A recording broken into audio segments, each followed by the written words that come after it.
you're over 50 and you're unemployed, you may never find a job again. Healthy enough to continue working into their 80s, but not wealthy enough to retire. Welcome back to the Common Sense Show. And to all those who are watching this video, you found your way here, realizing that nobody's coming to save you. That makes you a real one. Today, we're talking about the numbers that should make every single American worker pause. I mean, at every age. Stop scrolling. The Wall Street Journal analyzed a Boston College retirement study, and they found something startling. That study found that 14% of all workers between the ages of 50 to 65 over the last decade had gotten laid off at least once. And of all those individuals that got laid off, about a quarter of them never returned to work. Not sure if they retired or not, but I'm not sure that they got a job either. And it gets worse because just over 10% of those who actually got laid off had to take a pay cut when they returned back to work. Stay with me until the end of the video because I'm going to break down why this happened and 4 mechanisms to recognize when you're being pushed out in corporate life. Let's get to some of the people who have been affected by the issues with being older and finding a job. Let's go. So I got laid off 3 weeks ago now. I took the first few days and cried. I think I was in shock. And then after that, I've just been contemplating life. I didn't do anything wrong. I'm actually really good at what I do. The industry I'm in is really slow right now, but I had a big milestone birthday last week. I'm 50, turned 50, yay me. I'm at this crossroads. I feel like I'm at a crossroads in life. Do I take the path I know and hope that I can find something? Or do I travel down some other unknown path in life that's scary and new? I feel like this is often the situation with people who are, in their 50s, 60s, and if they get laid off or if they, for whatever reason, get separate themselves from their employment, they end up seeing that they have more choice and thinking about taking control of their life and what they want to do. Now, it's possible oftentimes that the finances that you have at home dictate what you do next, getting another job, diving back in, whatever the case is. But, at the end of the day, you have to do what's best for you. And at some point in your life, you should take control of what you want to do that's interesting and appealing and it gives you more meaning, right? So that's something to think about. 2025 was supposed to be my year. I was going to work on my health, wealth. I had already been thinking, gosh, there's got to be more. There's got to be more. Again, so scary. I'm 50. I need some advice. I need some ideas. If you love what you do, especially at my age. Don't go to the internet for advice. Or even younger than me, because I don't feel 50. I don't act 50. I still have a lot of energy in me. Still a lot of life. And yeah, so I gotta decide something soon so please share. If you're watching this and you are in your 50s or 60s, what advice do you have for this woman right here who just got separated from her job? Have you ever been separated from your job and had to rediscover yourself? Maybe you're not even 50 yet, but you have some advice still. Leave a message in the comments and let us know what you did to try to bring some meaning back from your life or into your life since you separated yourself from your employment. I want to know. All right. Just drop a comment. Like for older Americans who are still working at 80 years old. Since April, I've spoken to almost 200 Americans working past 80 for a series we called 80 over 80. In interviews, I just want to kind of take a poll in the comments. Could you see yourself working at 80? Now, I have 2 minds when it comes to this, which is I think it's perfectly fine to work at 80 if you enjoy what you want to do. But the work that you actually undertake, if you're that old, 80, should be something that you enjoy, as opposed to, you having to work to keep all the stuff in your household going, your bills going, I think that the work that you do when you're 80 should have some meaning for you outside of having to keep the lights on. But life is a little bit more expensive right now than it ever has been. So, the reality, I think at the end of the day is people just work to make sure that they're covered. Share their many motivations for continuing to work, such as financial necessity and rediscovering their purpose. Many of the workers I interviewed didn't plan to work into their 80s, let alone still be alive. The series also reported for the first time that thousands of people in their...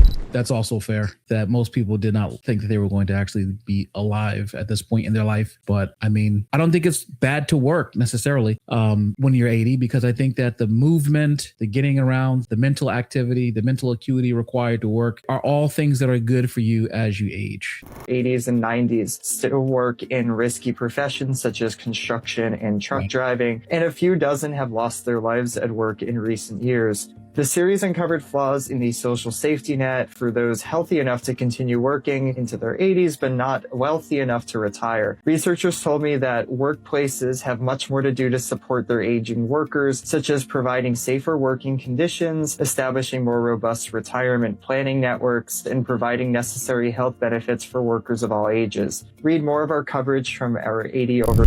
I think it's perfectly fine to work when you're 80, but I do think that you should be working with something that you specifically want to be doing, right? I think that that is a crucial part of living life, right? Which is doing good work that brings fulfillment, but at the same time, your work, it brings you activity both physically and mentally. I think that it's a tragedy if people who are older do not find a way to be active and keep their minds acute and to continue to do things that challenge them. The people who I've noticed who live much longer, yeah, they exercise, but they're always going, right? They're always doing something. They're not just sitting back waiting for death to come.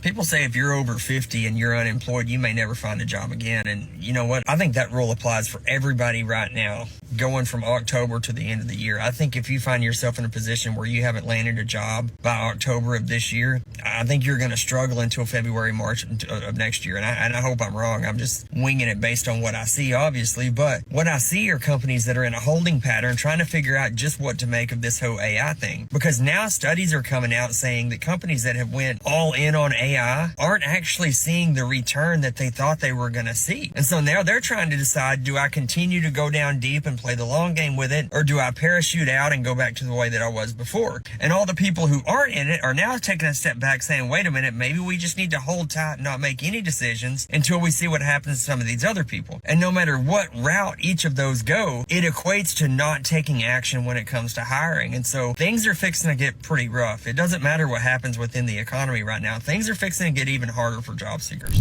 So I've heard this before, that there is a certain percentage of companies who went all in on AI who have decided to go back to their more traditional, to adjust their use of AI from purely AI taking over certain positions to adjusting AI to provide support to their positions. So I did hear about this. I do think this is a thing. And this is a whole nother topic and a whole other video. You know, I've been an entrepreneur for over 20 years. I think that businesses should plan in advance before they just jump into AI and have a well-formulated strategy about how they're going to deal with it and how they're going to manage it and how they're going to leverage it across their organization and which positions specifically are going to be affected by it. All those things are relevant. But I think at the end of the day, if you're over 50 and you're nervous that your skills or your ability to get another job may be in jeopardy if something happens to your job, I think that you should consider the fact that developing other skills while you're working that in combination with your experience might make you way more marketable as a freelancer or a contractor. And I think that there's a lot of money. Now, you're not going to get benefits as a freelancer or a contractor from companies, but you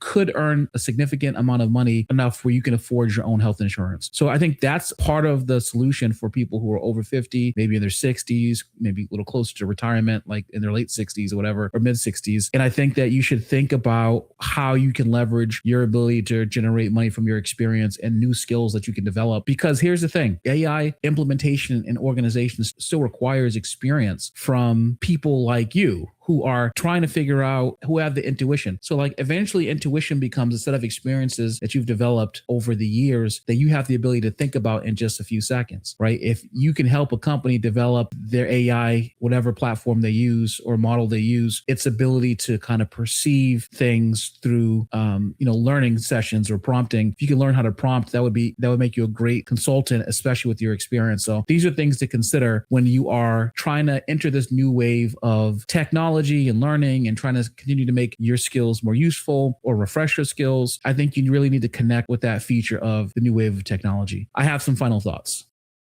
All right, here are my thoughts. Oftentimes, older workers are getting pushed out for a couple of reasons. Number one, younger labor is often cheaper and less experienced. Number two, right now we have the adoption and the uptick in AI usage for businesses and corporations across the globe and across industries, which is making even hiring younger people with less experience something that's a little tricky. But the bottom line is, who would a company rather have, even if they go AI centric? Would they rather have a young person coming in who's less experienced or an older person to kind of help guide the ship? The reality is that that's happening right now and it's hurting people from top to bottom. I have 4 mechanisms to recognize when you're being pushed out from corporations. Let's begin. Mechanism 1. the voluntary buyout. Microsoft just offered a voluntary buyout of 8,500 workers whose age plus years of service equals 70, the opportunity to actually take a buyout and actually exit the company. But this is not something to poo-poo. When companies start offering buyouts, it is a red flag that something is going on. Also see UPS. I just did a video on that. And you know that these massive buyouts that these companies are actually going through are signals that they want to try to change the workforce across the board. Mechanism 2.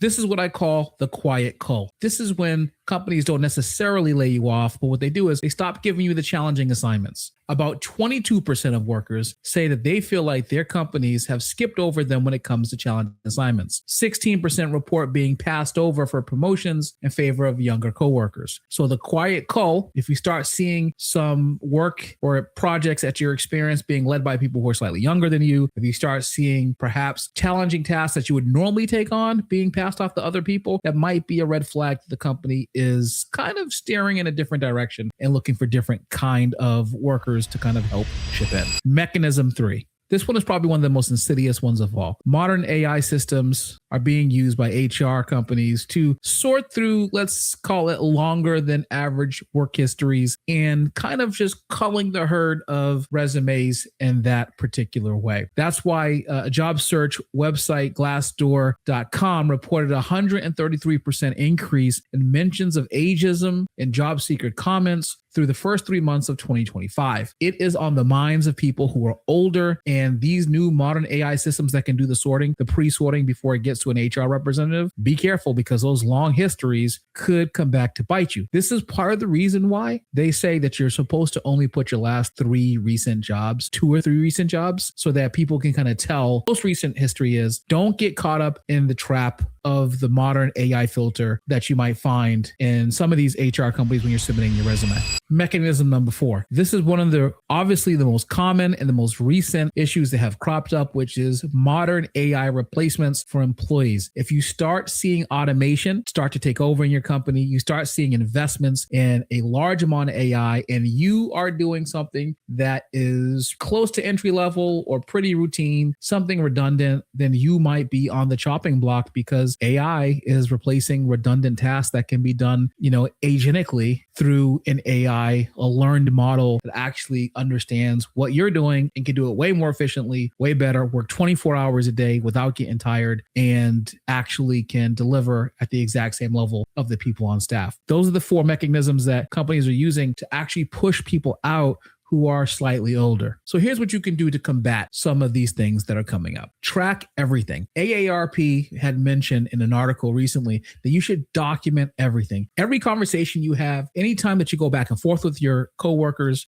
or your management, you want to keep dated records of every transaction that you have so that you can make sure that you have a full picture if you ever need to defend yourself against an unlawful termination. Another thing you can do is you can build an escape fund, which is about 3 to 6 months of buffer time of save money, where if something ever happens to you, you have the ability to go out on your own, you can live your life, and you have some bandwidth before you get another job. Because the average amount of time that a person between 50 to 65 is being unemployed right now in the market is about 6 months. So by building an escape fund, you'll have the ability to be able to actually not have to stress about a buffer of money or pay your bills while the time you're looking for a replacement job to match the one that just kind of laid you off or bought you out. So this is something that you should take full advantage of and try to plan well in advance, even if you think that you're not even at risk. Plan anyways, because you never know what can happen. Look, I'll be honest with you. The social contract of